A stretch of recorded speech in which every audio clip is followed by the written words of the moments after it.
好，欢迎回来，新闻大白话。我们马上来关注川普是不是要来终结俄乌战了呢？他跟普京是通上话啦。根据《华盛顿邮报》，他证实双方在谈话过程已经有提到了这场俄乌战争这个领土问题哦。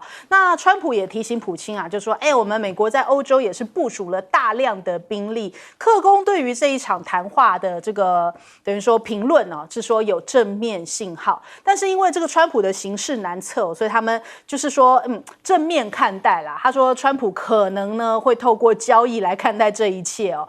那希望还是能够创造出这个和平的协议。那另外呢，这个拜登现在打算，因为他们说13号两人要碰面嘛，是不是要来说服川普说，你继续支持乌克兰吧？因为拜登会在未来的70天内，传闻他会向国会以及即将上任的政府表明，就是美国不应该在这时候放弃乌克兰啊。那这样子的话，恐怕会让欧洲更加的不稳定。因此呢，他在这个接下来要交付60亿美元的这个援乌资金，还有这个川普呢，现在被前官员这样子讲，他说呢，对于川普来讲川普希望美国介入协调所有的国际冲突，提供外交解方，这会是外交核心哦。那恐怕呢，实质上面呢，就是交易，交易跟贺阻才是他真正要达成的一个目的哦。对他来说，什么事情都可以是一场生意。那还有北韩现在也是陆续被发现到说，好像已经进入到俄乌战场了嘛。这2天这个俄罗斯跟乌克兰他们进行了这个创纪录的179架无人机互轰的这种情况。莫斯科发射了145架的无人机哦。那乌克兰向俄罗斯发动了34架无人机，也就是说，好像有一种氛围，就是在这个川普上任之前，很多的冲突变得更加的激烈了，是不是？大家都要在这个川普上任前制造这个既定事实，所以感觉上面好像所有的这个战争、所有的冲突都突然开始升温起来。那当然，这个朝鲜的介入也是有影响到这场战局。乌克兰现在陷入了苦战。泽伦斯基讲到说，现在有11000名的北韩士兵已经抵达了俄国，地点就是在库斯克地区。也就是说，接下来北韩就是朝鲜，他们可能会担任就是收复库斯克这样的一个主要的一个任务吗？那连乌克兰的总司令在讲说，因为随着俄军的推进，加上北韩军队加入了这样的行动所以乌克兰现在面临越来越多的困难。可是美国这时候是不是快要收手啦？北韩还拿出了一个古怪的73式的轻机枪他说这个是金日成的爱好，这个双路弓弹是金日成的爱好，所以看起来的确怪怪的双路的这种轻机枪那还有呢，现在目前有传出很多的这个北韩留学生神秘增加。根据 Politico 的报道，他说7到9月的时候有3000多名的北韩公民都是要去学习的，都要去到这个俄罗斯学习那到底是学习还是参战，他们就觉得说这个很有猫腻啊。那再来，这个对于川普来说，他好像对于俄乌并不是那么的在意就是乌克兰怎么样他觉得无所谓，他要赶快结束。但是呢，以色列恐怕是他比较重视的，一边是宝一边是草。纳坦雅胡告诉全世界说，我已经跟川普通了3次电话。哇，这个看得大家都很多领导人很眼红，想要赶快跟川普通电话的人，有些还没通上话呢。他说这些电话非常好，是非常重要的沟通我们对于伊朗以及其他的威胁有一致的看法呢。那所以在接下来和平跟扩张的领域呢，将会有非常广阔的机会。也就是说，看起来美国会更加的支持以色列，那真的惨了中东那所以我们看现在连这个纳坦雅胡都已经不掩饰了。前一阵子大家在猜说这个呼叫器连环炸是谁的主意啊？那现在那个纳坦雅胡说就是我们干的，他已经直接告诉世界了，因为有川普帮他撑腰，他不怕了，他直接告诉他我就这么干，反正美国站我这一边，那全世界也不能拿他如何那还有你看看沙国跟伊朗，他们2国的武装部队的总参谋长现在在会晤是不是代表说接下来如果川普一面倒的全然的支持以色列的话，恐怕这场战争要升温，因此现在整个中东都很紧张了。我们先来问一下亮哥怎么看。我这个为什么川普当选，好像一些这个底牌都逐渐亮出来了。因为川普这个人就是不希望时间拖久了。所以他会极限施压，然后很快的他的底牌就会出来。比如说，他就跟泽连斯基讲，我1月20号当选之后，你就拿不到1毛钱，这够坦白了吧？哦，这种话，如果是川普讲的，泽连斯基大概会相信，那你绝对拿不到任何军援，所以现在欧洲各国也在想啊，美国不出钱，我们要不要帮乌克兰弄个万一的什么预备金啊？所以欧洲这个会就必须要开，那可是欧洲不容易达成共识啊，所以你看现在就是拜登也不知道怎么办啊。坦白讲，拜登就是一个最无能的人啊！你现在一路支持乌克兰，那个战一直死拖着，那事实上搞到后面，连公务员、军人的钱、薪水都是北约在支，这种战争怎么打啊？那你北约又不愿意介入，你在出钱、出军火，那这个实质的意义是什么？就乌克兰帮你，北约不断死人嘛，不就这样吗？不然你北约为什么不介入？因为你北约介入才有可能逆转整个局嘛。所以我觉得拜登这种做法就是最不负责任的做法。你又不帮人家解决问题，你也不介入，然后就一直垫钱，然后乌克兰就一直死人，就这样啊，这什么逻辑呢？所以我觉得川普就是他不喜欢这样的局啦。事实上，他曾经我记得在一个竞选的时候的演讲嘛，有人在他问嘛，然后他就问说：“你就要牺牲乌克兰是不是？”那个主持人蛮尖锐的。那川普他就说：“我就是要和平，我不要再有人冤死。”他说：“拜登现在一直让人家死，这样难道就比较负责任吗？”所以我认为川普这样做是对的。我们如果你如果从什么战争，你这样的选择正不正义？我反而觉得川普这样是比较正义的。那只是说后续那个和谈要怎么谈啊？这个我也讲过了嘛，就是乌克兰如果没有一个后面的安全担保，没有人敢谈嘛。泽连斯基敢谈嘛？泽连斯基去，人家就说你准备投降。所以难题在这里了。那俄罗斯也会一样啊，因为俄罗斯会觉得他占上风嘛，所以俄罗斯会觉得说，我为什么要停止？我得到什么好处？那你经济制裁，你至少要局部取消，一定是这样嘛。所以你那个以美国为首的制裁俄罗斯啊，俄罗斯已经被制裁将近2万项了。所以我跟你讲，他们各自会要自己要的啦。可是这种决定谁要做？就是谁能够给乌克兰安全担保？谁能够主导取消俄罗斯的制裁？我认为这个都是很难做的决定啊。那以前拜登就是不愿意做嘛，拜登还不让乌克兰加入北约嘞。你看这个人多滑头，那就让前线一直死人啊。对，就是这样啊。那我觉得我们现在就看川普一个新的逻辑了啊。那中东我是觉得真正要靠的也不是美国了，就是看以色列自己打仗打得顺不顺啊。他如果在黎巴嫩南方，那黎巴嫩真主党有相当大的抗拒的力量，那以色列大概自己就结束了啦。我认为就是取决于这个啦。那目前看来打得并不顺利了，所以我认为也不是美国要助你一臂之力，美国大概只有说你不要打伊朗就好了。那其他就看以色列自己的本事。可是美国会不会再给他军援呢？就是继续都已经在那边了。好，我们来问一下季老师。其实川普要调解这个俄乌战争，让他停火他这场仗很难打，不像他在选举的时候讲的那么单纯。而现在这个形势很清楚了，川普是1打3。你说，泽伦斯基是对不对？要说服的啊。然后普丁也很难搞啊。我告诉你，最难搞怪的是一个人，这个人姓拜名登。拜登怎么可能让他在拜登还在白宫的时候，让川普让这个战争停火嘛？不可能的嘛！你这个就是他们两个政见最大不同。然后你现在你又不是总统，你只是总统当选人，你手上有什么资源？你说调军队、给钱、给武器，你川普说实话，就是你手上什么都没有，你只有说1月20号以后啊，我当了总统我要怎么样？那等你当总统再说。那这个时候呢，我告诉你，这个拜登啊，以他过去的作为啊，他会怎么样？他又来阴的，而且很狠。他把这场战争啊火上加油，烧得更猛。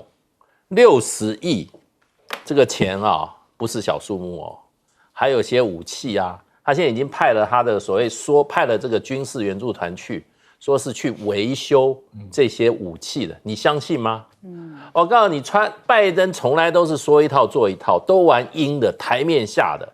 现在在那个俄乌战争啊，拼命交火，为什么乌克兰现在士气也不垮，还跟俄罗斯啊，哇，有史以来最大无人机冲突？拜登在后面导演啊。所以你在川普，你在那边越讲的天花乱坠，口沫横飞。拜登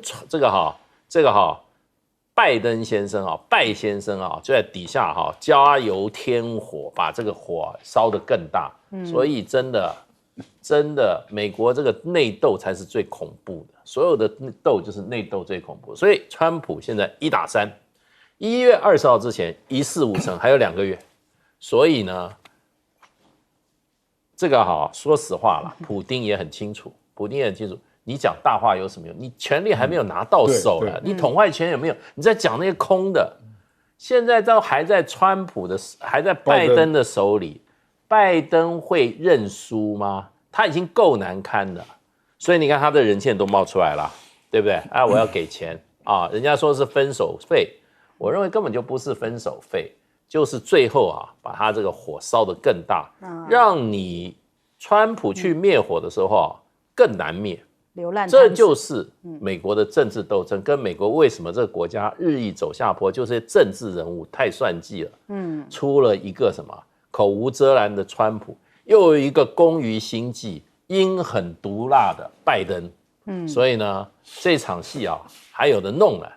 那基本上现在这个北韩进去事实上这个也就是这个整个这个普丁的整个大的这个规划，对吧？那就是把北韩扶起来。北韩为什么前2个礼拜突然射一个飞弹往上飞了？这个上千公里啊，技术怎么会这么快突破？对不对？没有俄罗斯，你想可能吗？今天我觉得就是说这个你美国会搞怎么讲？会搞代理人，俄罗斯就明搞北韩。把北韩的整个军事力量提上来，而且他现在已经警告韩国了，警告日本了。他说：“我对你日本又没有做什么不好的事，你为什么要去帮助乌克兰？”对。那对于韩国，他为什么把北韩的部队拉进去？韩国不是大叫吗？因为韩国也在制裁俄罗斯啊。你知道韩国跟俄罗斯关系非常深。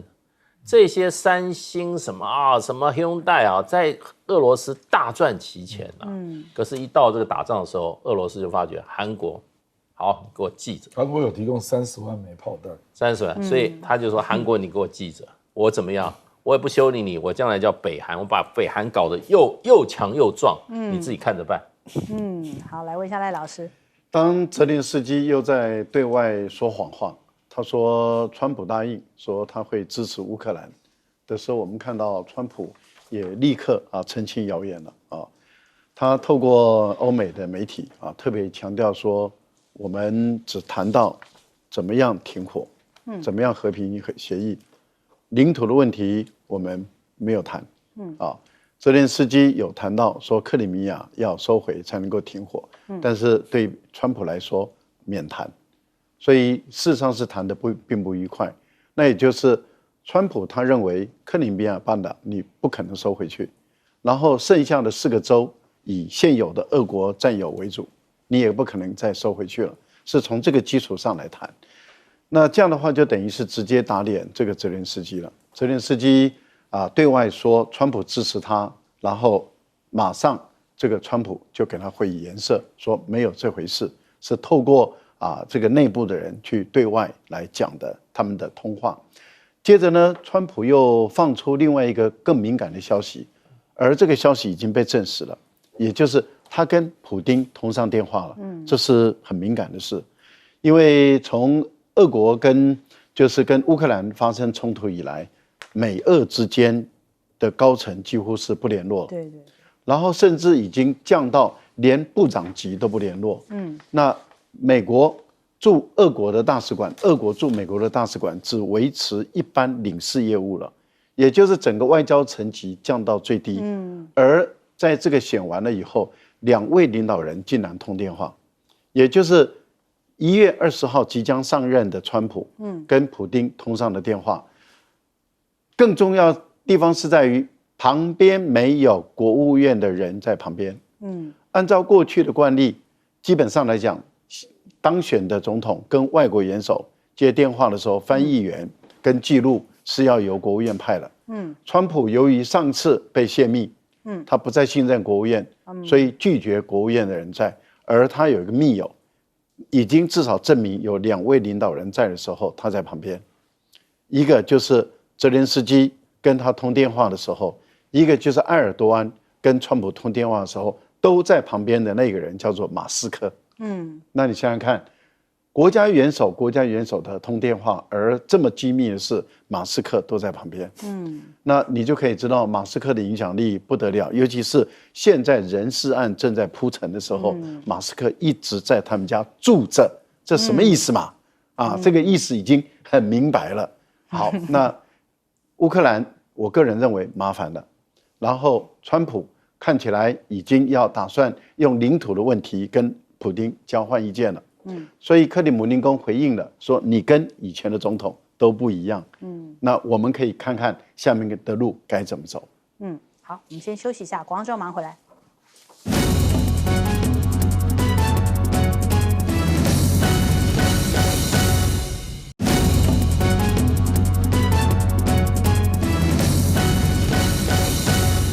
真的，欢迎回来，新闻大白话。我们马上来关注一下哦，这个紧接着这个 APEC 跟 G20 马上要登场了。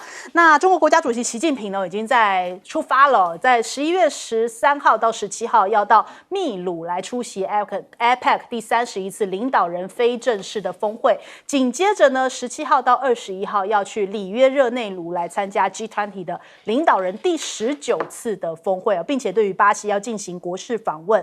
那大家就在关注啦，因为呢，这个拜登马上要卸任了，但是那个习拜会要登场了。那说现在这个目前团队正在磋商一些会谈的细节，但是因为拜登已经这个民主党接下来不会再执政了，所以人家讲说这次的这个成果可能大幅的降低。现在美国官员觉得说这场峰会可能不会有什么具体成果，应该算是问候近况，大概会变成一个老朋友见面啊，寒暄一下，哎，保重保重，就是可能这个习近平对于这个拜登就只能这样子聊聊近况而已了。那再来，你看到在这样子的一个中美见面之前马上又有一个动作，这个美国要对于台积电这个下令说，接下来要禁止对于大陆来提供这个 AI 加速器、这个图像处理器以及这个7奈米或者是更先进的精密镜片来实施出口限制。那甚至连共和党员都动起来，他就说，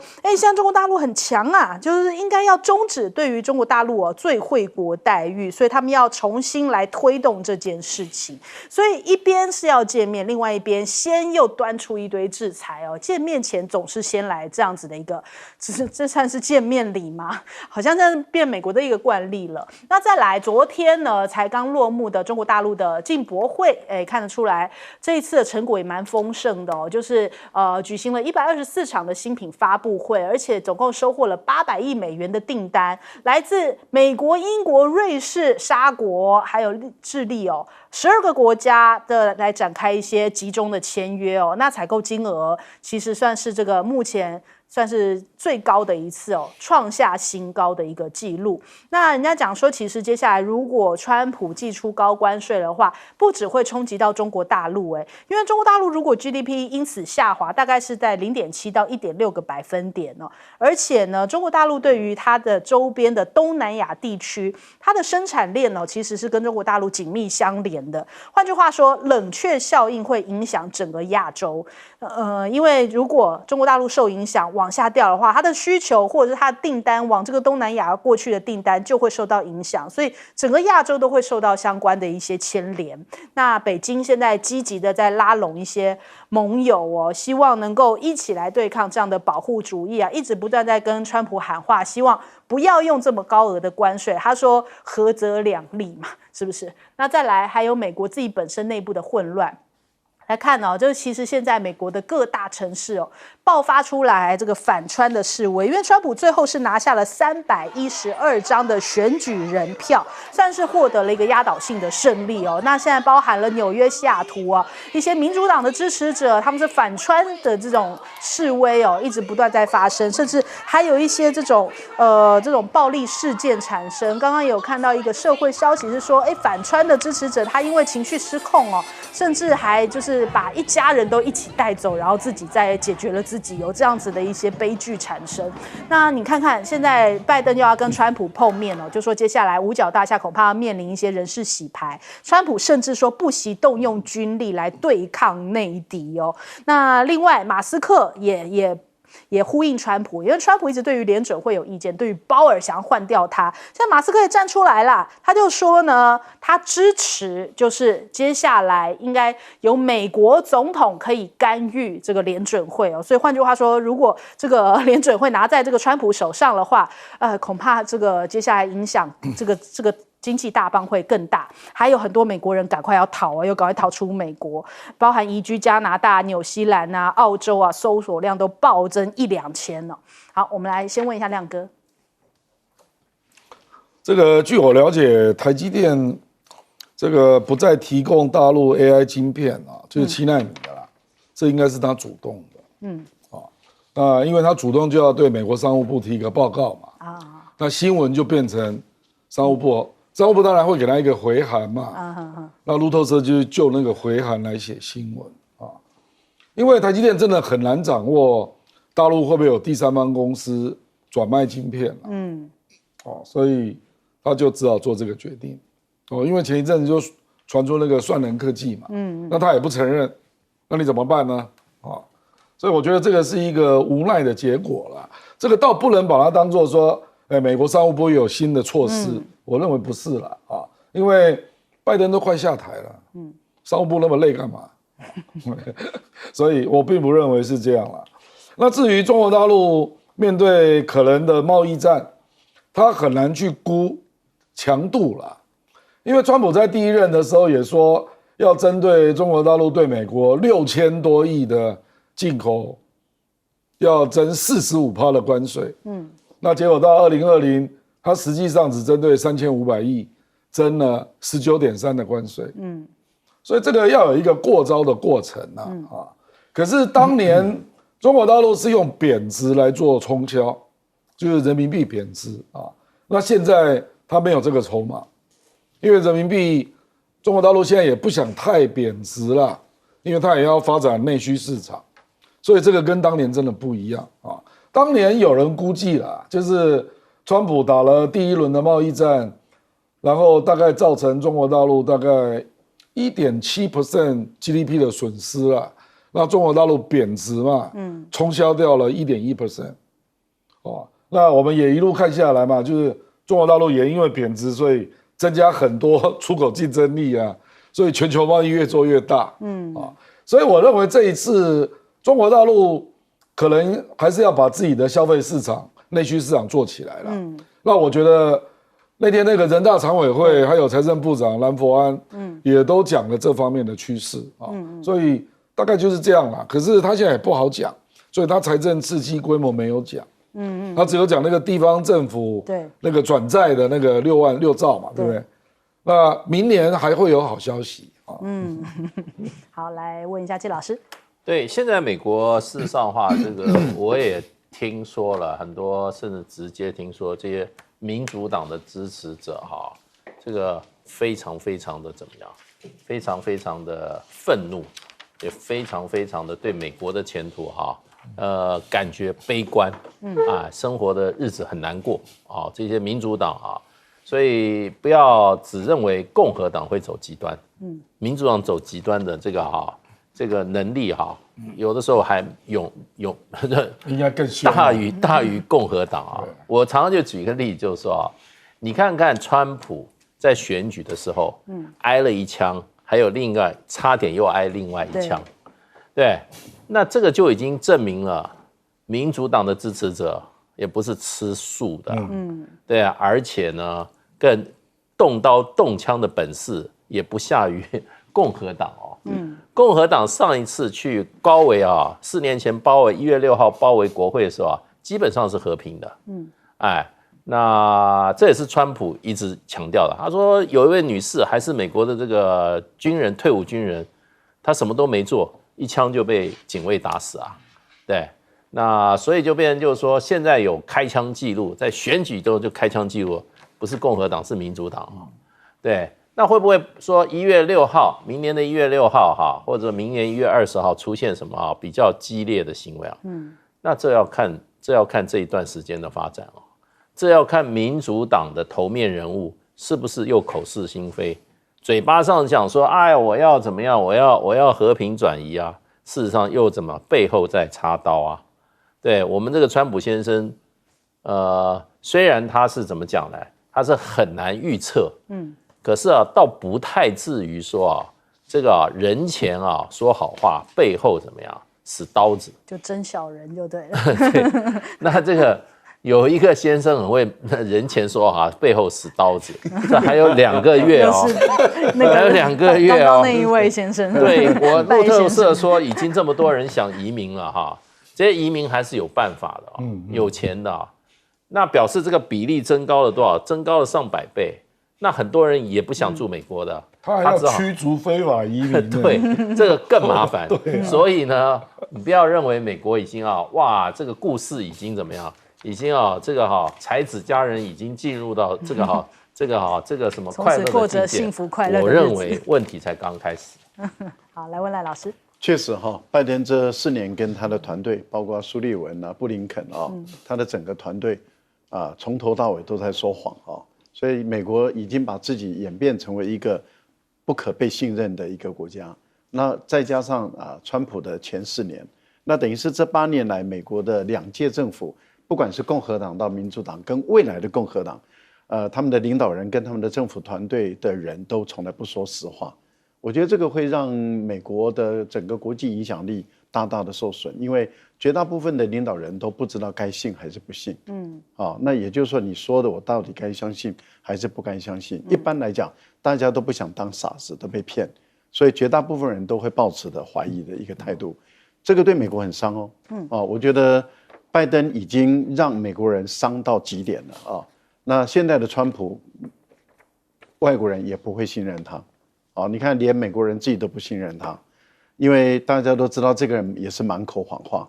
那既然都是满口谎话的政治领导人，我觉得很多国家领导人跟他们都是虚与委蛇啦，就是大家客客气气的讲完了以后，回来可能跟他的幕僚说又在说谎了。又在胡说八道可能跟他回去以后就跟他说，你看这个家伙就是满嘴谎话，听了就好了，不要写就是不要记录，不要当做一回事，听完就好。所以我觉得习近平跟这个拜登的见面，大概也就是应付虚应故事，应付过去给你一个面子。不过我觉得台积电的动作做太大了如果川普又转向呢？川普之前恨死 TikTok， 后来爱死 TikTok， 谁知道他明天又会恨死 TikTok？ 没有人知道但目前看起来他不会再去恨死这个抖音了。为什么？因为他发现没有抖音还真的是这次选不上。然后他也发现，如果没有抖音去制衡其他的几个新媒体的话，那他的媒体自己没搞成功嘛。所以我觉得他反而因为现实厉害的关系，他可能会维持抖音的安全，能够继续运转。但是问题就是台积电对美国的表态的太明显了。那如果川普一翻脸了，那你台积电怎么办？你台积电在大陆的厂未来怎么办？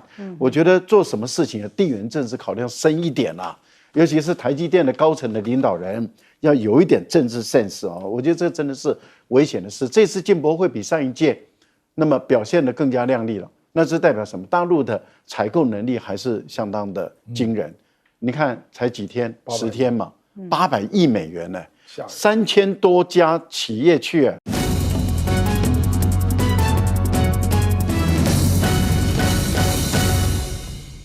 欢迎收看《新闻大白话》，我是主持人翟轩，马上欢迎一下这个阶段加入我们讨论来宾，前大使谢文吉，大家好，各位朋友大家好，国际事务专家赖岳谦，主持人好，观众朋友大家好，还有耶鲁政治学博士郭正亮，稍后会加入我们。马上来看一下，我们台湾是不是又押错宝了呢？这一次哦，感觉起来这个先来说啦，我们上一次是押宝川普，结果拜登上嘛，然后这一次呢，好像比较偏向拜登，然后呢是川普上。那更不要说哦，现在其实更棘手的是，川普还这样特别点名庞佩奥、海利出局，我不用这两个人哦，他直接这样发文说他不会邀请庞佩奥以及海利入阁。哇，这几天我们台湾媒体不是都在讲说，庞佩奥会接国防部长嘛？啊，海利也有他的位置啊。那我们之前蔡英文跟庞佩奥，多麻吉。我们其实绿营也都常常有一些媒体都会说，庞佩奥一下吃凤梨干呐，一下怎么样挺台湾呐什么的。我们好像就已经押宝庞佩奥，就在川普下台那些时候，好像就在那边讲说，呼声很高，接下来庞佩奥就是这个共和党的人选。那时候民进党就已经押宝庞佩奥了，结果没想到现在川普上来了，川普上来，那这个民进党该怎么样收拾过去的嘴脸呢？而且呢，你看海利也在今年的8月访台跟赖清德见面了，那现在糟糕了，川普这种报复的性格，这两个人过去得罪过他，海利跟庞佩奥，他可以这么直接的给他们难堪，就是说我就是不会用你们。那更何况我们台湾一直压错边，那难道川普会忘记这件事情吗？这个不知道该怎么样解决哦。所以 F-35会什么时候卖给台湾呢？最近不是有一个讲法是说，川普会比较愿意卖这个军火给台湾，但是现在讲起来好像就算要的话，因为他上一任，就算上一任要卖，其实后来也是没有贩售出来嘛。上一任要答应就会答应了呀，可是现在看起来我们的关系是这个样子哦。有一个传闻是说，大概至少要等10年吧。那另外你看到一个很妙的消息，韩国媒体在讲啊，你看尹锡悦好卖力哦。他之前不是在那边跟拜登唱美国派嘛，就跟拜登站在一块儿。人家现在开始学习打高尔夫球了呢，因为川普喜欢打高尔夫球哦，所以你看多卖力啊！那时隔8年，再度拾起了高尔夫球杆，开始在进行练习了哟。那这个是来自韩国的卖力，来自日本的声音呢也很卖力。日本是怎么样在看呢？他就说，石破茂也跟川普通电话，那这个你对比尹锡悦通话有12分钟，你石破茂才通话5分钟，结果引发了日本的这个媒体跟舆论大骂石破茂不给力，你这个外交无能，这样臭骂石破茂。那我们台湾一直把这个日本视为大哥哥的这个赖清德呢，他呢，日韩都那么卖力，赖清德呢？到现在还没接到电话，对，所以我们看看日韩都那么卖力了，赖清德现在可能更难过了，不知道是不是过2天又要有这种什么揭秘新闻。上次不是讲说他没有像蔡英文这样跟川普打电话，是因为那个蔡英文偷偷把名单塞进去，所以是怪蔡英文。现在日韩都打了电话，不知道他这回要怪谁。那再来中俄对日本因为普京前几天在讲说没有对日本做不好的事情啊，不知道为什么要来制裁俄罗斯那日本的媒体他们本身还有一些学者就分析，你看这个普京这一番话其实是对日本来说是释放善意的日本应该要改变立场才对所以现在日本是不是开始有一点动摇了？而且绍伊古也去跟王毅见面，他访华4天嘛，现在中俄双方就在讨论说这个国际还有区域热点的一些这个安全问题，就是说双边的接下来一些战略安全的合作，因为日本跟韩国他们现在正在进行一些联合的训练，所以日本还要继续这样子这站在美国这一边嘛，其实中俄已经释放了非常强烈的讯号。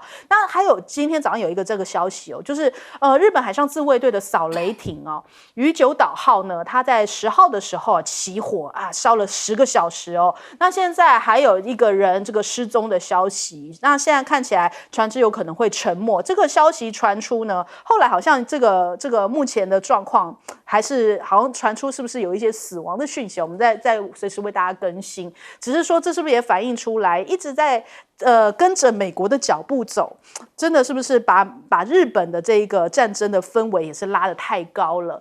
那你看中国大陆才宣布了免签国家新增9个国家，韩国进去了，但是日本没有进去哦，所以人家讲说这可能是在地缘政治上面要留一个谈判的筹码，看看你日本要不要转向，还是你要继续跟着美国走下去哦。那更不用说中非的冲突哦，因为现在中国大陆的官方大动作反制这个菲律宾，他们现在已经是公布了黄岩岛的领海极限这样的一个图哦。那所以就是说，你这个菲律宾要有这样的动作，我就要依法来这个加强海洋管制，这是我们的正常举措，也符合国际法跟国际惯例。还有呢，他们现在也在南海64座岛礁呢来命名。那现在目前大概是位于在这个仁爱礁跟咸滨礁的海域哦。那2025年其实2020年有公布25个，所以现在总加起来已经有89座的这个南海岛礁都命名了。但是菲律宾好像还没有要踩刹车哦，他们现在又有意要这个提封中程飞弹的发射系统，人家讲说是不怕惹怒北京嘛，还在不愿意踩刹车嘛。那首先我们来请教一下亮哥，亮哥怎么看我们台湾又压错宝了？我觉得这次因为川普在竞选过程，一下说要保护费啦，一下说我们台湾偷了美国的晶片啦等等啊，所以就引起民进党一些人的不悦嘛。那因为拜登这个民主价值同盟，那一直又这个说过4次愿意为台海出兵，所以民进党当然乐见贺锦丽当选啊，只是不能讲。可是你就看到那个台湾 Plus， 就表态无疑嘛。那蓬佩奥在上一任当国务卿真的是帮了台湾大忙啊，因为这个介大使也知道，就是最后他放宽那个交往的限制嘛，这是事实啊。所以台湾后来就以礼相待嘛，他来过台湾蛮多次的啊。可是他在美国的行情你也要有正确的判断因为那个1月6号国会暴动，蓬佩奥就有点切割了嘛。那个时候副总统彭斯更完全背叛，对不对？那蓬佩奥后来还参选总统，如果不是他的民调只有1%，不知道会发展成什么那我坦白说很少有总统当选人会对外说，这2个人我不用，没有人会这样吧？除非真的恨。我觉得不是恨，不是恨，是因为这2个人可能都一直拿着他的名号在外面招摇不然我觉得不至于做这样的动作啦。川普有必要吗？那个现在所有的人都来应征我有特别需要点这2个人的名字说这2个人我绝对不会用，有必要这样吗？当然这2个人 Nikki Haley 就不用讲了嘛，初选最后跟他拼到最后，对不对？所以本来就跟他关系不好。对。可是我认为这2个人一定是在外面是打着可能入阁的名号，然后搞些有的没的啦。尤其是蓬佩奥，真的在好几个媒体都被传出有可能是国务卿这也不是空穴来风那川普就会觉得很气说我明明就完全没有考虑这个人，怎么媒体一直写不知道发生什么事我坦白讲，就是里面有鬼啦。因为坦白说，蓬佩奥我后来去看了一些英文的资料，他真的争议很大连那个共和党那个最大的金主那个柯氏兄弟都公开表态以后不支持这个人。他众议院当选是柯氏兄弟出钱，对，也是他们推荐给川普，他当了 CIA 的局长，后来也因为这个关系当了国务卿，结果这个柯氏兄弟说不支持他，然后又传出他去跟统一教募款，就是他参选总统的过程，成立一些组织嘛，就一直在募款嘛，你以为这种东西川普不会知道我坦白说了，其实我比较意外的不是川普知不知道啦，而是民进党怎么会不知道啦？坦白讲，我们都已经在外面了那介大使有很多美国的朋友，我自己都已经不在政坛了，我都知道。我也问了国民党几位我问了黄奎博，黄奎博说本来就不可能是他政大外交系教授，我就问了一些人，黄介正怎么可能是他呢？我不相信民进党没有人真的不知道，我认为是这个声音上不去，这个就是赖清德政府的问题了。就是说你说于大雷会不知道吗？我才不相信于大雷会不知道。那你这驻美大使在干什么？对不对？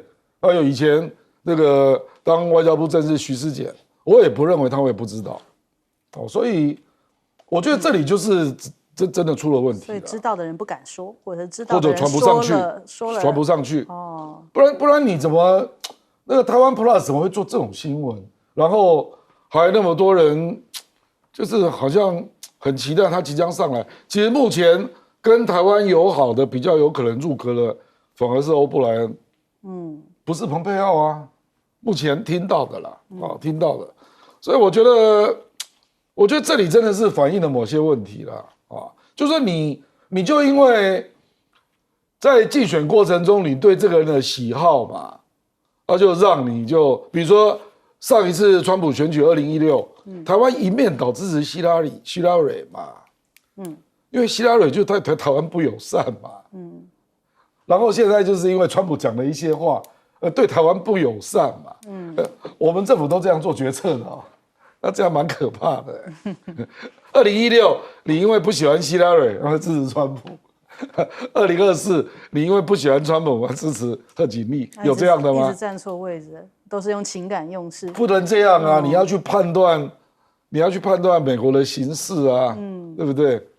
所以我们的外交都是靠情感来判断的嘛，这很危险啊，大使。对啊，我觉得现在最应该好好思考的是赖清德啦。赖清德一定会讲，怎么会是这样呢？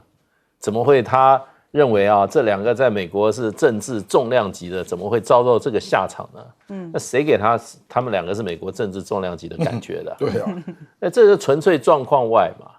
对，这就要检讨了。这个谁给他这种错误讯息，还把他请来参加他的就职典礼？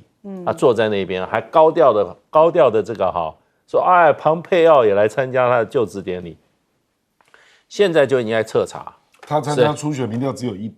对啊，你怎么会把他弄过来呢？